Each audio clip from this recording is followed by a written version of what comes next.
कि नेता जाति पैदा हो गई है। नेता जाति में भी क्वालिटी उब जाती है। आप कहेंगे ये कैसे? अब इसको जाति कहेंगे या फिर ये नहीं, एक प्रोफेशन है? नहीं, एक व्यंग, ये व्यंग है हमारा। हाँ, प्रोफेशन जब जाति बनी हुई है आजकल, हाँ, उसी पे व्यंग है। हाँ, कि भाई जाति होती नहीं थी, तो जाति जब आपने सोना बनाने वाले को सोनार कह दिया, आपने लोहा बनाने वाले को लोहार जाति कर दिया, केस कर्तन वाले को नाई जाति कर दिया, और भी जातियाँ सारी बन गई, तो जो नेतागिरी कर रहे हैं खानदानी, तो ये नेता जाति हो गई ना कि भाई नेताजी के बेटा नेता ही बनेगा, बिना इलेक्शन लड़े भी वो नेता बनेगा। उसमें स्टैंडर्ड बदल गया। क्या बदला? बदला ये कि जैसे इन जातियों में भी होता है ना कि ऊंचे वाले ब्राह्मण है, ये ऊंचे वाले क्षत्रिय है, तो ये ऊंचे वाले राजनेता फैमिली से है, मतलब जाति से है, मतलब मंत्री नहीं सीधे प्रधानमंत्री कैंडिडेट होंगे। हाँ, वो खानदानी है, वो उस नेता जाति में पैदा हुए हैं। इनको गुण है या नहीं है, इनको कैंडिडेट नीचे वाले मंत्री तक भी नहीं बनाया जाएगा। ये प्रधान और एक मुख्यमंत्री जाति है। आप राहुल गांधी की बात कर रहे हम नाम अब किसी राहुल गांधी ही समझ लीजिए या किसी को समझ लीजिए, प्रधानमंत्री वाले तो वही है। वही है, हाँ। है? भाई हम किसी नेता को दोष नहीं दे रहे, हम ये जो चल रहा है इन परंपराओं, योग्यता उनके अंदर है, बने, बहुत अच्छी बात है, ठीक है, और अगर जनता का सपोर्ट मिलता तो बनना चाहिए। लेकिन ये एक व्यंग था हमारा समाज पे कि जिस तरह से कर्म के आधार पे पुत्र काम करते गए, उनके पौत्र काम करते गए और एक जाति मान ली गई।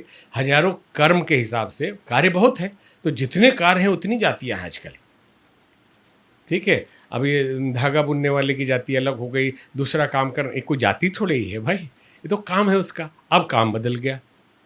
मान लीजिए कि मायावती जी किस जाति की है, आप बताइए। मायावती जी क्षत्रिय है। आप कहेंगे ये कैसे हो गया भाई? अरे राजा है, जो मुख्यमंत्री रहे, राज सिंहासन पर बैठे, पंडित जी लोग शरण में बैठे, तो फिर कहाँ से वो शूद्र हो गई? जितने मंत्री हैं दलित समाज के, सब क्षत्रिय वर्ण में आएंगे कर्म के हिसाब से, ठीक है।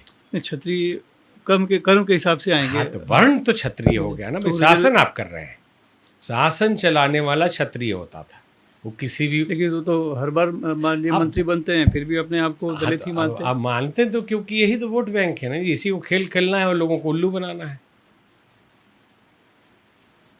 लेकिन क्या समाज मान लेगा? मान लीजिए मैं मान लूँ या वो मान ले कि अब मैं मंत्री हो गया हूँ तो अब मैं क्षत्रिय हूँ। देखिए, क्या समाज मान लेगा? समाज अब समाज को बता रहे हैं, समाज की बात पे रोक रहे हैं आप। बैठना, हाँ बैठना, बता चरण में बैठता है समाज। जब वो मुख्यमंत्री बन जाता है या बन जाती है, तो वही जो वरिष्ठ समाज है, क्षत्रिय और ब्राह्मण व्यवस्था, उनके चरणों में बैठती है। लाखों करोड़ रुपए नोट की गड्डी लेके माला पहनाती है बर्थडे पार्टी पर। हालांकि रोटी बेटी का व्यवहार नहीं होता। सब हो रहा है जी आजकल। कोई ये बोलने की बात है कि जहाँ बड़ा वैभव दिखा और जम गया तो सब होता है,